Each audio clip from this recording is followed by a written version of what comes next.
Whenever I'm having a conversation with someone about getting better at coaching, it's almost always through the lens of how do I do it well? In this conversation, another perspective most of us miss. How does the team do coaching better for each other? This is Coaching for Leaders, episode 709. Produced by Innovate Learning, maximizing human potential. Greetings to you from Orange County, California. This is Coaching for Leaders, and I'm your host, Dave Stachowiak. Leaders aren't born, they're made. And this weekly show helps you discover leadership wisdom through insightful conversations.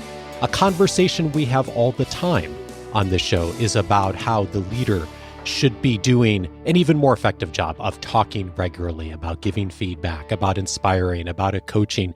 Yes to all of that. And the missing piece that sometimes we don't talk about as much, I sometimes don't think about as much, is how do we ensure the team is doing that for each other? It's not just about the leader having those conversations.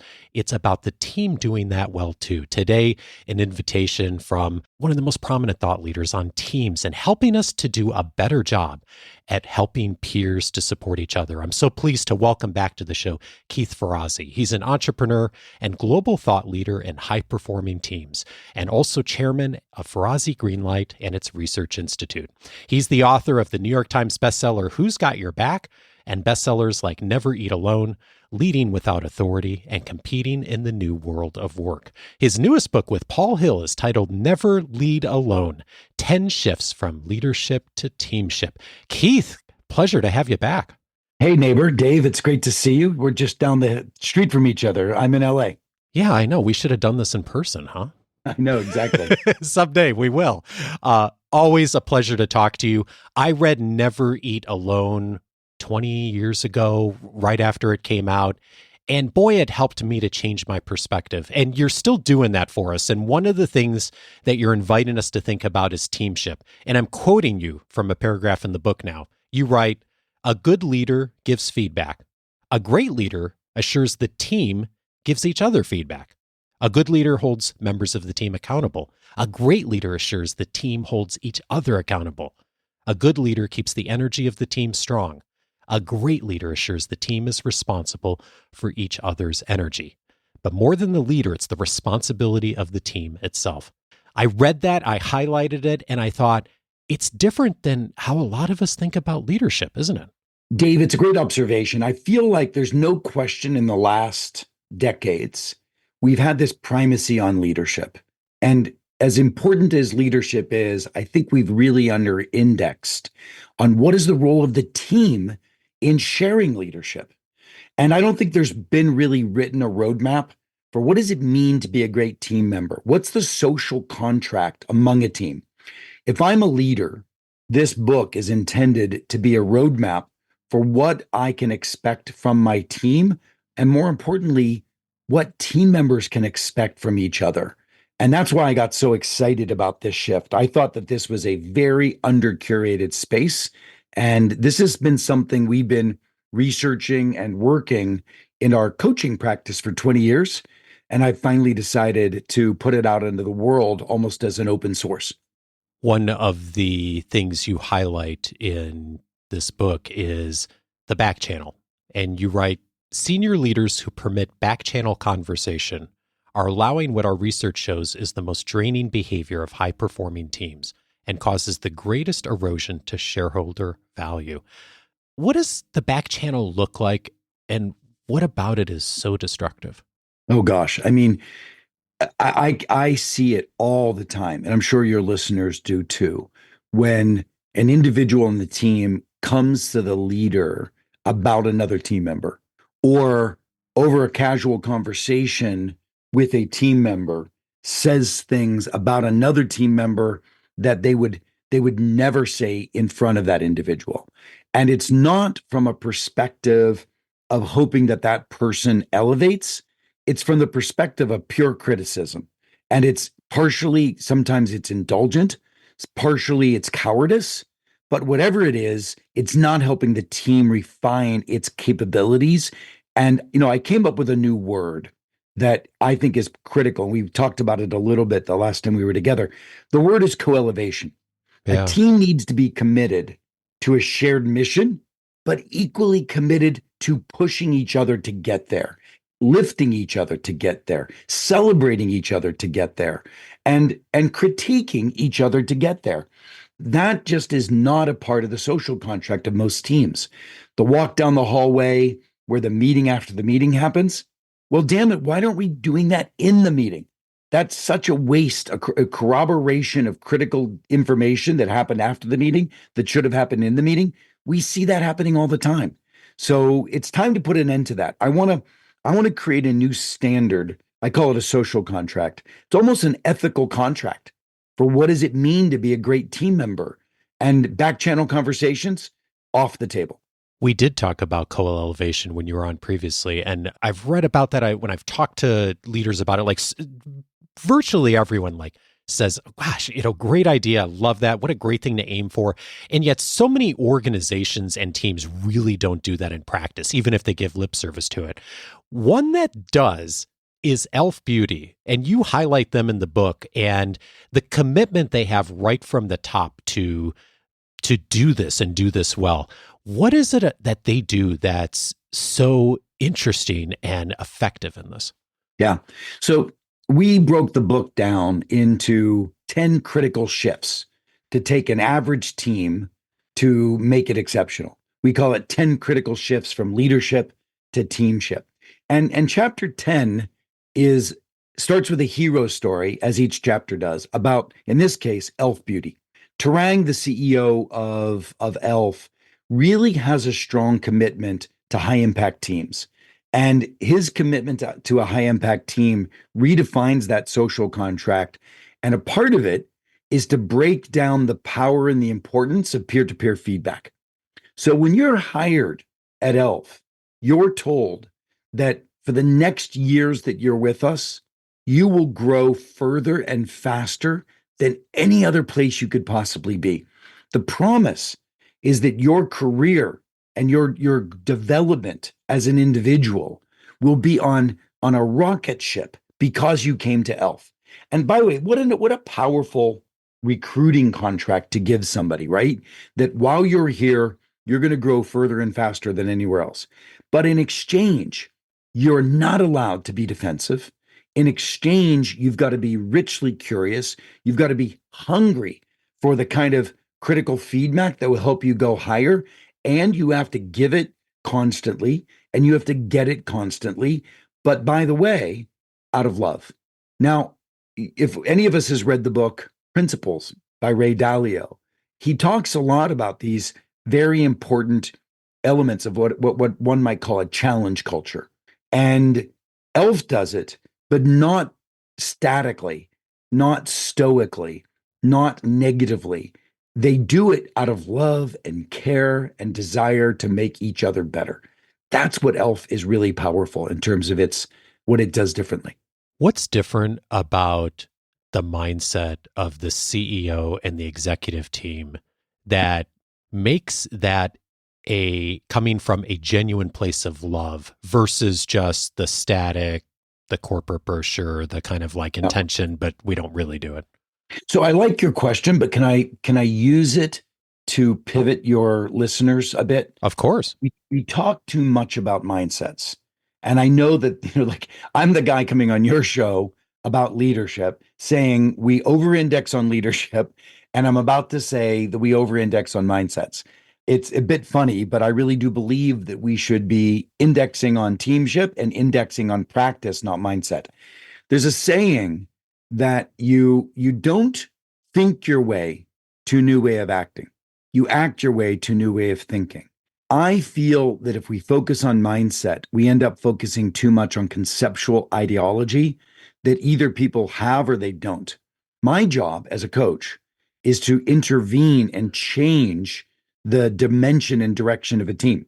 And therefore, I don't talk about mindsets. I only talk about practices. The question I'd like to rephrase is, what are the practices that Tarang and the team at e.l.f. use to build the drumbeat of constant learning and development what are the practices that allow that to be successful? Because ultimately, if I can get your listeners to adopt these practices, they will one day after adopting these practices realize how powerful they are, see the value from them. They'll want more of them. And the next thing you know, their mindsets will have shifted. Everything's focused on high return practices. Lovely. I love that shift. And it actually leads me to what I was going to ask you next, which is what they do during onboarding, because you talk about that in the book. And I think it's really interesting how they approach this in practice. What have you seen them do that works so well? So I could dive right into the practice of what I call an open 360. An open 360 is a practice of peer-to-peer coaching. Everybody in the team goes around, and let's say, Dave, we start with you. We could start with any volunteer. Sometimes it's better if the leader volunteers, but it doesn't matter because everyone's going to get a chance to do this. So we start with Dave. Everybody goes around and they start with, Dave, what I most admire and respect about you is X. Then the next person says, Dave, what I most admire and respect about you is Y. Everybody goes around and shares what they admire and respect about you. And then you're taking notes the entire time and da-da-da. Then everybody goes around and says, Dave, because I care about you and because your success is so important to our success, I might suggest. So the underlying implication is I care about you, and the feedback I'm about to give you is because I care. And frankly, your success is important to us, and therefore I might suggest.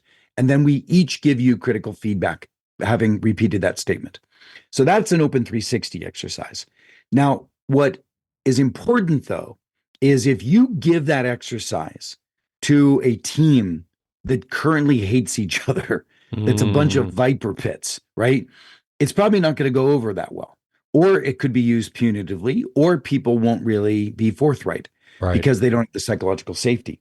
So in an earlier chapter on relationships, which is, I think it's chapter 4 of the book, we talk about how do you build intimacy, empathy, and care among your team.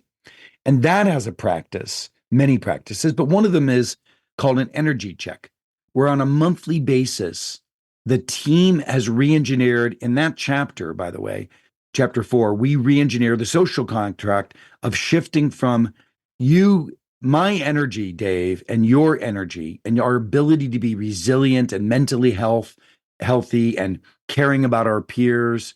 All of that is shifted from being an individual's responsibility to being a team responsibility. We learned that proactively caring about each other, proactively having each other's back, proactively worrying about where each other's energy is, that love and commitment to each other from a relationship perspective is something you do proactively and you do it intentionally. So we do a practice there that is called an energy check. Once a month, everybody shares on a scale of 0 to 5, what has been my energy this month and what is bringing it down, both personally and professionally. So somebody would share, as I might right now, that my mom's 91 and she's recently experienced some health issues, which she's been crushing it all along. But I've now realized the delicate nature of my mother, and it scares me. And it's been drawing a lot of my energy down as I'm worried about getting her back into a healthy state. On a professional basis, I've got a new book coming out, and I'm always feeling like I'm not doing enough to market that book and to get it out into the world. And I should be doing a lot more. And it's draining my energy because I'm feeling like I'm behind the 8 ball all the time as we creep up into the launch date. So that would be my energy check. And then you would give yours. So those two practices, one, a foundational practice of relationship upon which you get empathy, connection, bonding. And then on top of that, you can start to build the criticism side, the critical side, the coaching side, right? Those two things go hand in hand. Yeah. And one of the distinctions I'm hearing you say there is that before the team comes to a place where folks are giving that coaching to each other, like just inviting through the first process of like talking about energy, a little bit more of self-disclosure. And that way you enter into a place where people are used to hearing that, used to discussing it, saying it out loud, and you choose what you discuss, obviously. leading a little bit more to that psychological safety that lays the groundwork for then doing something like an Open 360. Exactly. So the foundation is built on relationship, but that relationship, which breeds empathy and care among the team, has to be activated to mean not only do we care about each other, but we actually have made a commitment to have each other's back. So that's a different level. So you can have a team that cares about each other, but doesn't think that their job is to lift each other up. You know what I'm saying? So those two things have to be activated, and we do that in earlier chapters. And then by the time you get to this chapter, now we're ready to be each other's coaches. And there's other things, by the way. There's a framework for feedback that we lay out in the book that is not often discussed. We think of feedback, I think, too nebulously. I think most people think of feedback, but they don't break it down into its component parts. And I've broken it down into 4 component parts. Feedback and ideas, where that's what happens when we teach people how to collaborate effectively and stress test each other's ideas. So feedback and ideas is one level of feedback. Next level of feedback is feedback on performance, where you're actually very unlikely, most teams are not holding each other accountable on performance. That's usually the arbitration of a leader or a manager to hold you accountable for your performance, not your peers. So feedback on performance peer-to-peer is the next piece. The next piece is feedback on competencies and skills. Like, I'm a marketer, and do I understand how AI is impacting marketing? That's a competency or skill feedback that people need to give each other, upping our game from what we know and how we do it. And then the last piece is feedback on style.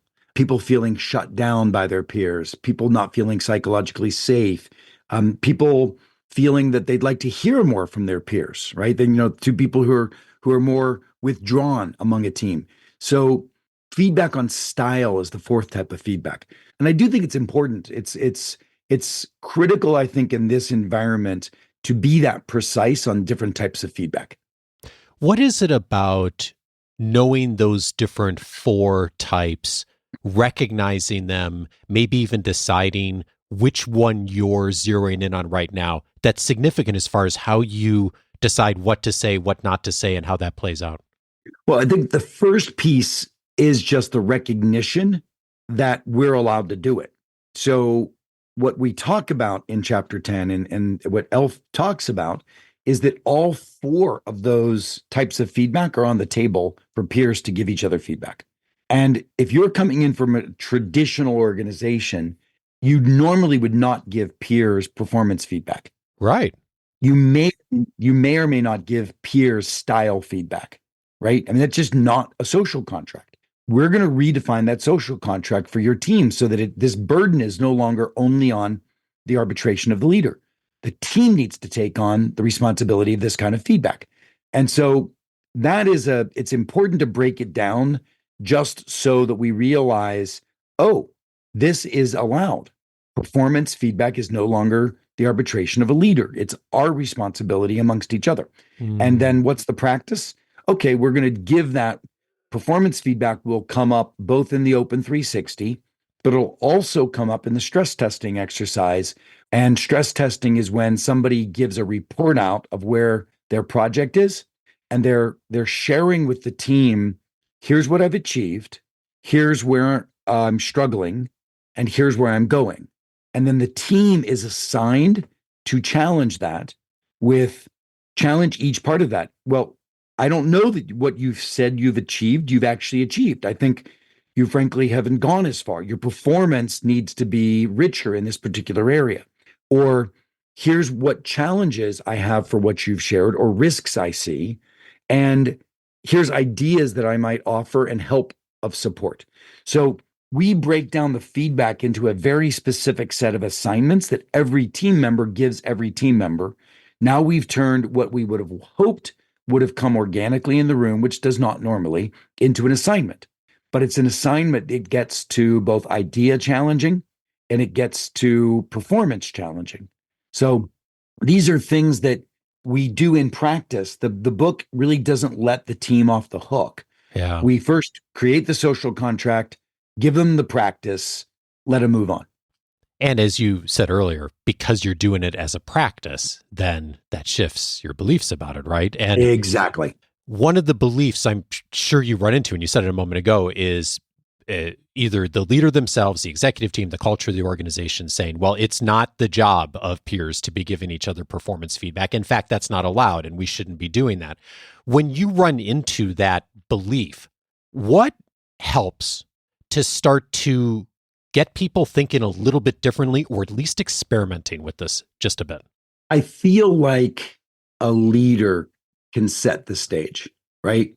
And what we try to do in the book is give two entry points for a team's transformation. Of course, it's easier if the leader walks in and says, okay, going forward, we're going to adopt teamship. Going forward, we're going to shift from feedback that's hierarchical to feedback that's peer to peer. And we're going to adopt this exercise and let's start practicing, right? So the leader becomes the coach. Alternatively, if the leader is not aware or not prone, a member of the team could raise their hand and say, hey, team, I've been struggling with this project. Would you mind if I take some portion of next week's agenda? And there's this exercise that I read about. It's called stress testing. I would love for you all to stress test my project with and for me. In order to do that, let me help set it up a bit. What I'm asking for, I'm not asking for you to take over the project. I'm asking for data and ideas and direction that me and my team could take and analyze more effectively. So I'm setting this up, but here's what I'd like you to do. I'm going to report where I am, where I'm struggling, where I'm going. And I want you to point out challenges you see. I want you to give me ideas that you have. And I'd love for you to offer any help or support you might have. Is that an exercise that you all would be willing to engage with me on? So here you have a teammate stepping forward, inviting themselves to be stress tested in an ecosystem that might not have done it in the past. And I think that that could be game changing because somebody else could say, wow, that exercise really seemed impactful for you. I'd like to do the next one. How often, as human beings, we are waiting for someone else to take the first step? And as you have said for years, Keith, leadership means you go first. And leadership doesn't just mean the person who has the title or is in charge. It could be anybody on the team doing exactly what you just said of like, let me start. Maybe people come along, maybe they don't, but let me start by at least opening the door to show a little bit of vulnerability and to try this out and see who comes along. Amen. I mean, that's exactly right. You were alluding to a prior book of mine called Leading Without Authority. Yeah. And I 100% agree. We've got to start shifting this victimized, authoritative social contract where I'm waiting for the red carpet to be rolled out for me to be effective and efficient and progressive. We got to step up. Each of us has to step up. And this has been a thread through every one of my books. And it started with Never Eat Alone. The journey from never eat alone to never lead alone has a number of through threads. And one of them is the audacity to take leadership from whatever position you're in and to invite followership and to create an ecosystem of team, whether or not they are actually on an org chart, your team. It's irrelevant. Team isn't your org chart. Team is who you need to get the job done. So once you have a vision for a change you want to make in the world or in your company or at your organization, then you go and create your team. And your team then uses these 10 shifts as the roadmap to crush it, be transformative, be successful.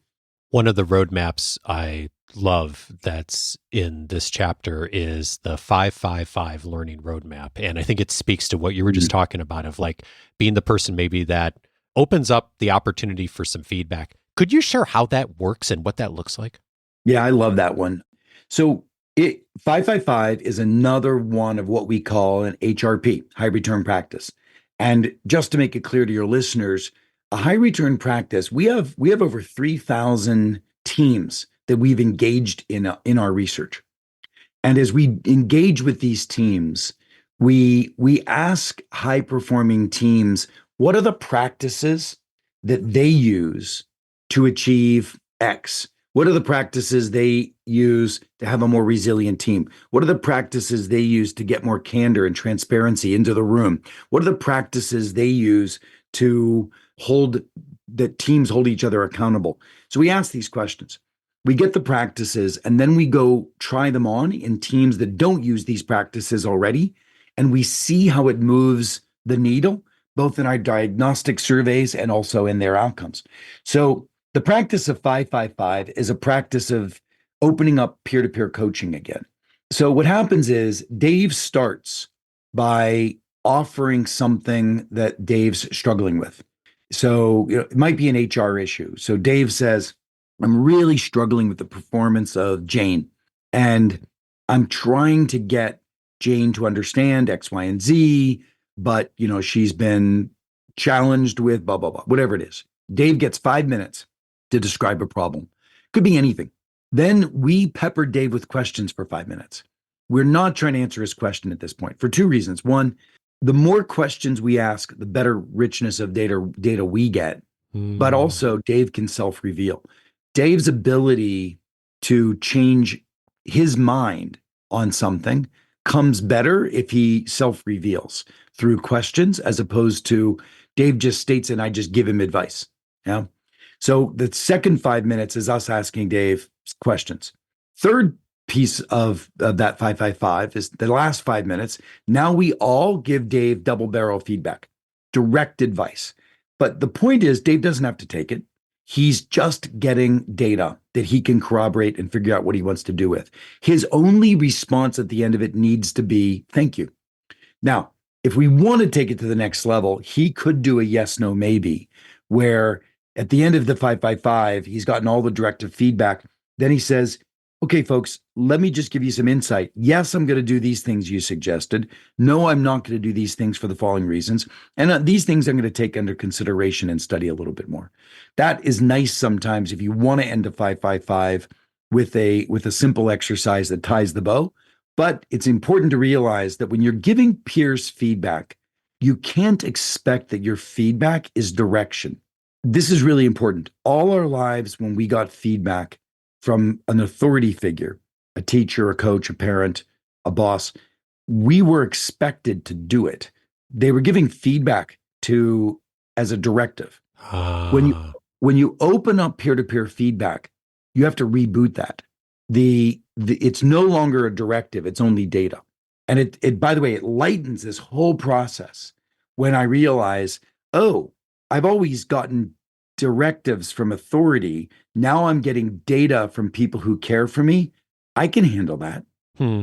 Yeah, it's such a key distinction in this, right? And one of the other distinctions I'm hearing, and just the simplicity and the brilliance of that 555 is the first 5 minutes, it's just framing the problem. Like so often we don't do that. We're like, oh, I got this issue. What do I do? Really detailing into it. And then one of the other key points I'm hearing you say in the second 5 minutes is like, no one's allowed to give advice. No one's allowed to give advice disguised as a question. Like, have you thought about doing this kind of thing? Right. Like, right, exactly. Like really, it's a place of curiosity and I bet that requires a bit of discipline for folks to do that well. And when you do that, is there someone in the group who's separate from the person bringing the situation, who's a bit of the facilitator or just kind of like helping people to get used to that if they've not done much of that before, just get in that mindset? Well, what I'm doing, first of all, the book is intended to be your coach. We write it as a team reads a chapter and begins doing the practices. And then the team reads another chapter and begins doing the practices. But I'm also giving away a short video series with the book where people can watch a 7-minute tutorial from me on the chapter that just gives nice. A little different mode of learning so that the team watches me give them a little coaching, reads the chapter, and starts doing the practices. Of course, you could always have an outside coach coming in, and I do expect that this book will probably spur a cottage industry of coaches teaching to this methodology, which I'm really excited about. It may not have commercial benefit to me personally, but I'm excited about really changing the zeitgeist of having executive team coaching be a really important mainstay going forward, as opposed to just executive coaching, which really focuses on leaders and leadership. Yeah, indeed. Okay, two questions for you then. First, how do folks get the videos if they want to get in and really like get into that in detail? And of course, there's so much more in the book that we're not talking about. Where should they go? Yeah, thank you. So at keithferrazzi.com, you can sign up for ordering a bulk of the books. And by ordering a bulk of the books, for your team, you can register and get the videos released to you. Yeah. Nice. Great. We'll have that all linked up in the notes and the weekly leadership guide, of course. And then the second question, one I've asked you before, and I often ask folks is, you've been writing for a long time. You've been supporting a lot of teams, Keith, on doing some incredible work over the years. As you put together this most recent book, you've been thinking about it and talking with leaders and teams. What, if anything, have you changed your mind on in the last year or two? Well, I'll tell you something that I've indexed higher on, and I'll tell you something that I've changed my mind on. One of the things I've indexed higher on is there's an entire chapter in the book about celebration. I have never been much of a celebratory guy. I'm a bit of a perfectionist on myself. I'm hard on myself. I'm always driving myself. I'm driving my team. It's like, okay, let's not. There's one of the members of that I heard when I was interviewing for the last book. This is a guy who says, okay, no time for victory laps. What's next? That's not a wise way to run your team. Celebration is an crucial fuel for energy and positivity in your team. So I really wanted to make sure I spent some time, and I indexed in this book on celebration, which is something I haven't spent as much time on. I'm usually on the vulnerability, the candor, that sort of thing. So that's a leveling up. The thing I've decided, it's like I have always pushed myself so hard when a book comes out to make the lists, the best-selling list of this, that, and the other thing. I've been blessed with having a #1 New York Times best-selling book, etc. And this time I just said, you know what? It's not important anymore to me.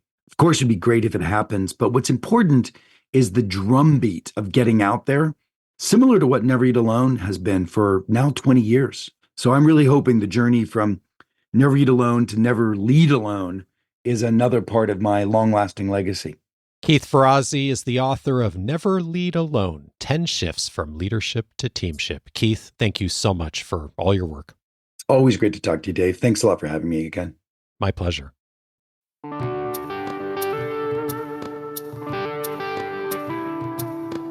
If this conversation was helpful to you, 3 related episodes I'd also recommend. Episode 585 is one of them, How Top Leaders Influence Great Teamwork. Scott Keller was my guest on that episode, partner at McKinsey. Him and his colleagues have done a ton of work and research looking at the best CEOs and what do they do. And one of the messages from that conversation is that the best CEOs are unequivocal on one thing. The top team is everyone's first team, putting the larger team, the organization first, and not just the silo or the department that particular leader happens to lead. It's looking at the larger organization. Heard echoes of that in this conversation as well. A wonderful perspective from Scott and a good compliment to the message today from Keith. Also recommended episode 680, Becoming More Coach-Like with Michael Bungay-Stanier. Michael, best-selling author of The Coaching Habit. We had a conversation in that episode about how we can all become a bit more coach-like and some of the key principles for doing that and how to approach those conversations. So many wonderful tidbits and perspective and tactics that we can use in conversations with our teams from that conversation. Again, that's episode 680. And then also recommended episode 695, Team Collaboration Supports Growth Mindset. Mary Murphy was my guest on that episode, and we talked about the importance of thinking about growth mindset versus fixed mindset. And a lot of us think about those things as an either or. And you heard Keith and I talk a little bit about mindset versus behavior today. Mary invites us to really think about that much more on a spectrum, on how we think about ourselves and others. And oh, by the way, most of us shift on that perspective a lot of the time, depending on the environment we're in, how we think about ourselves, situation. So many wonderful ways to think about how to do that better, not only for yourself, but more importantly, for your team. Episode 695, a great starting point for that. All of those episodes, of course, you can find on the coachingforleaders.com website. And I'm inviting you today, if you haven't already, go ahead and sign up for a free membership on coachingforleaders.com. When you do that on the front page at coachingforleaders.com, you're going to get access to the entire episode library since 2011, searchable by topic. So say you are looking for something a little bit more focused on coaching skills, you're going to come across that episode I mentioned earlier from Michael Bungay-Stanier, as well as several others I've had with Michael, but many other episodes over the years on coaching skills specifically, many other episodes on team leadership specifically. We're going to be having this conversation filed under both of those, as well as dozens and dozens of other topics. So you can find what's most relevant to you right now. Go over to coachingforleaders.com, set up your free membership. It is one of many of the resources, that episode library, searchable by topic, that's available to you inside of the free membership. And if you're looking for a bit more, I'd invite you to find out about Coaching for Leaders Plus. You can discover more by going to coachingforleaders.plus. And one of the benefits of Coaching for Leaders Plus is a weekly journal entry from me. One of the questions I am asked fairly often, at least a few times a year, whenever a major world event happens, a war, a natural disaster, something in the news, an attack, an election, is, do I say something to my team about this? And if I do say something to my team about what's going on in the world and the news, what do I actually say? How do I approach that? In a recent journal entry, I walk through what are the 2 questions I ask of myself in order to assess whether or not I'm going to say something about what's happening in current events with the people I'm working with or not. And then if I decide to, through those 2 questions, to say something, how do I actually approach it? And what do I recommend for leaders as well? It's one of the recent journal entries inside of Coaching for Leaders Plus. You can get full access to that one, plus so many others, just by going over to coachingforleaders.plus. Coaching for Leaders is edited by Andrew Kroger. Production support is provided by Sierra Priest. Next Monday, I'm glad to welcome David DeKramer, who is joining me to discuss how to become a more AI-savvy leader. It's a topic many of us are thinking about right now, and we're going to talk about how we can think about AI and also put it into practice a little bit more effectively. Join me for that conversation with David. Have a great week, and see you back Monday.